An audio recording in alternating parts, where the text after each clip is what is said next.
Israel Iran जंग को लेकर ट्रंप का बयान भी सामने आया है। इजराइल ईरान के बीच समझौते की उम्मीद है। ट्रंप कह रहे हैं कभी कभी लड़ाई के जरिए हम निकालना चाहते हैं उसका हल, लड़ाई के बाद हम उसका हल निकालना चाहते हैं, ये कह रहे हैं ट्रंप। इजराइल की रक्षा के लिए मदद जारी रखेंगे, ये भी कह रहे हैं। इजराइल से हवाई हमले रोकने के सवाल पर बोले कि मैं इजराइल से ऐसा करने को नहीं कहना चाहता। तो ये बड़ा बयान है। एक बार फिर बताता हूं, कभी कभी लड़ाई के जरिए हल निकालना जरूरी होता है। मुख्य बात यह है कि ट्रंप कह रहे हैं कि लड़ाई के जरिए हल निकालना भी जरूरी होता है।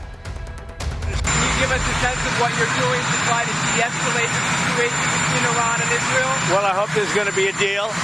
I think it's time for a deal, and we'll see what happens. But sometimes they have to fight it out. But we're going to see what happens.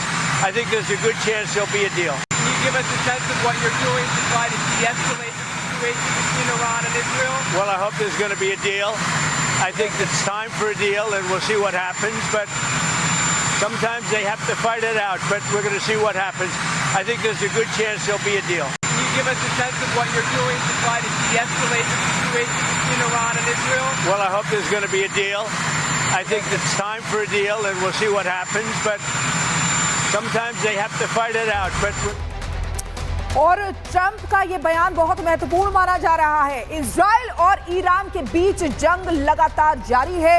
दोनों ही देश यानी कि इजराइल और ईरान एक दूसरे पर लगातार मिसाइल से हमला कर रहे हैं, जिससे कई शहर तबाह भी हो चुके हैं, जिनकी तस्वीरें आपको दिखाई है। एक रिपोर्ट भी आपको दिखाते हैं।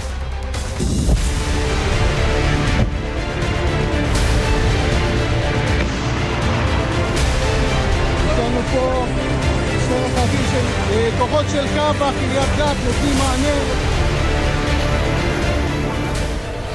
ईरान इजराइल में जंग के बीच ऐसी तस्वीर आम हो गई है। इजराइल लगातार चौथे दिन तेहरान को दहला रहा है। वहीं ईरान भी इजराइल के कई शहरों पर मिसाइल दाग रहा है।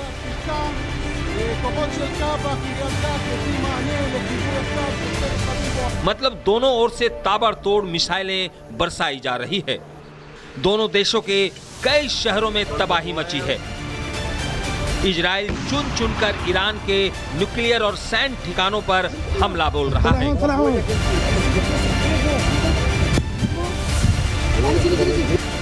जबकि ईरान ने इजराइल के रिहायशी ठिकानों को निशाना बनाया है।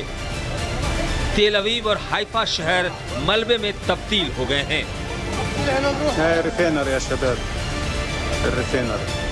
चौथे दिन भी ईरान इजराइल के बीच विध्वंस की तस्वीरें सामने आई। इजराइल की नेवी और एयरफोर्स ने ईरान की 100 से ज्यादा मिसाइलों को मार गिराया।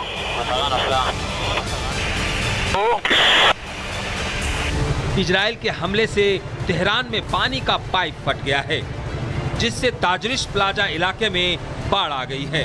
सड़कों पर पानी भर गया है। इतना ही नहीं, इजराइल के हमले से ईरान के विदेश मंत्रालय को भारी नुकसान पहुंचा है। हमले में कई कर्मचारी भी घायल हो गए हैं। इजराइल के लोगों को विश्वास दिलाता हूं कि जो भी आपको नुकसान पहुंचाएगा उन्हें कीमत चुकानी पड़ेगी। ईरान भी इजराइल पर ताबड़तोड़ हमले कर रहा है। तेल अवीव में ईरान ने मिसाइलों की बारिश कर दी। इतना ही नहीं, ईरान ने हाइफा के गुरियन हवाई अड्डे को निशाना बनाया है। लगातार हमले की वजह से लोग शेल्टर में रहने को मजबूर हैं। वहीं ईरान के अटैक में एक शख्स बाल बच गया, लेकिन उसके ठीक बगल में हुआ धमाका उसके मोबाइल के कैमरे में कैद हो गया। दोनों देशों के बीच युद्ध रोकने पर जोर दिया जा रहा है, लेकिन दोनों देश किसी की सुनने को तैयार नहीं है। ऐसे में सवाल ये है कि क्या ईरान इजराइल का युद्ध विश्व युद्ध 3 की तरफ तो नहीं बढ़ रहा? Bureau report, Republic Bharat. तो हमले की खबर तो लगातार आ रही है, लेकिन यह भी खबर आ रही है कि जो ईरान की ओर से हमले किए जा रहे हैं इजराइल का डिफेंस सिस्टम, उसको नाकाम कर दे रहा है। इजराइल कैसे बच रहा है, यानी कौन कौन डिफेंस सिस्टम जो ईरान के मिसाइल को हवा में ही नष्ट कर दे रहे हैं, अब उसके बारे में मैं आपको बताता हूं। इजराइल का डिफेंस सिस्टम थार्ड है। अब इसकी रेंज 150 से 200 किलोमीटर की होती है, वहीं मार देता है। वो अमेरिका से मिला है इसको, तो ये भी एक बड़ा योगदान निभा रहा है। इसके अलावा जो बैलिस्टिक मिसाइल हैं वो भी काम कर रही हैं, उससे दूसरे जो ईरान की ओर से मिसाइल आ रही हैं उनको वो मार गिरा रहा है। 1000 किलोमीटर प्रति घंटे की रफ्तार से ये अटैक कर देता है जो थार्ड है। इसके अलावा 70 किलोमीटर की रेंज है आयरन डोम की, ये भी ईरान को इजराइल को बचाता है ईरानी हमले से। और इसके अलावा जो शॉर्ट रेंज की सरफेस टू सरफेस मिसाइल हैं उनसे भी इजराइल अपना डिफेंस करता है। जब ईरान की ओर से हमला किया जाता है तो 1100 टारगेट जो है वो ट्रैक कर लेता है ये जो आयरन डोम सिस्टम है। और इसकी वजह से जो आसमानी हमले इजराइल पर होते हैं उससे खुद को वो बचा लेता है। 300 किलोमीटर की इसकी रेंज है जो डेविड स्लिंग है। और इसके अलावा और भी नाम शामिल है जो इजरायली डिफेंस सिस्टम में हैं जो इन्हें बचाते हैं। बैलिस्टिक मिसाइल वो उससे भी ये करता है डिफेंस जो डेविड स्लिंग है। और 1100 टारगेट को ये ट्रैक कर सकता है, मतलब आसमान से अगर 1100 टारगेट आ रहे हैं ये ट्रैक करेगा और उन्हें न्यूट्रलाइज कर देगा। तो ये सारे हैं। इसके अलावा एरो सिस्टम 2 है, उसकी रेंज 100 किलोमीटर की है, इससे भी वो अपना डिफेंस करता है बैलिस्टिक मिसाइलों के जरिए। अगर कोई भी अटैक होता है ये उसको निष्क्रिय कर देता है। इसके अलावा अगर हम आगे बढ़े तो एरो सिस्टम 3 भी है इजराइल के पास। ये सारे सिस्टम है जो उसके पास है। 2400 किलोमीटर की रेंज है, इससे जो बैलिस्टिक मिसाइल हैं उनसे वो अपना डिफेंस कर सकता है। 1100 टारगेट को एक साथ ट्रैक कर सकता है। तो ये मैंने आपको पूरा बताया कि कौन कौन से सिस्टम हैं और किस तरह से वो ट्रैक कर सकता है। और इसी बीच एक और बड़ी खबर आपको बता दें, ईरान के हमलों के बाद इजराइल का पलटवार हुआ है। ये बड़ी जानकारी आपको दे रहे हैं। मिसाइल लॉन्च सेंटर को आईडीएफ ने तबाह कर दिया है।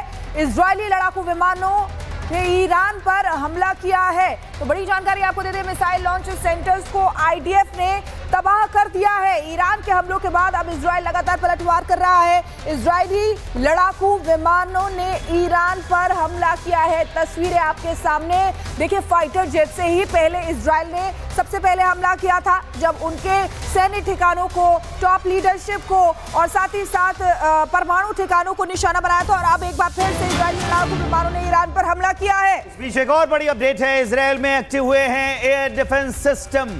ये बड़ी अपडेट मैं आपको बता रहा हूं, एयर डिफेंस सिस्टम एक्टिव हो गए हैं। एयर डिफेंस सिस्टम ने इंटरसेप्ट की है ईरान की मिसाइल। तो ईरान लगातार जो हमले कर रहा है, एयर डिफेंस सिस्टम ही उसे इंटरसेप्ट कर दे रहे हैं और उस हमले से इजराइल खुद को बचा रहा है। एयर डिफेंस सिस्टम एक्टिव हो गए हैं क्योंकि लगातार हमले ईरान की ओर से किए जा रहे हैं और उन्हीं हमलों को इजराइल जो है अपने एयर डिफेंस सिस्टम से इंटरसेप्ट कर रहा है।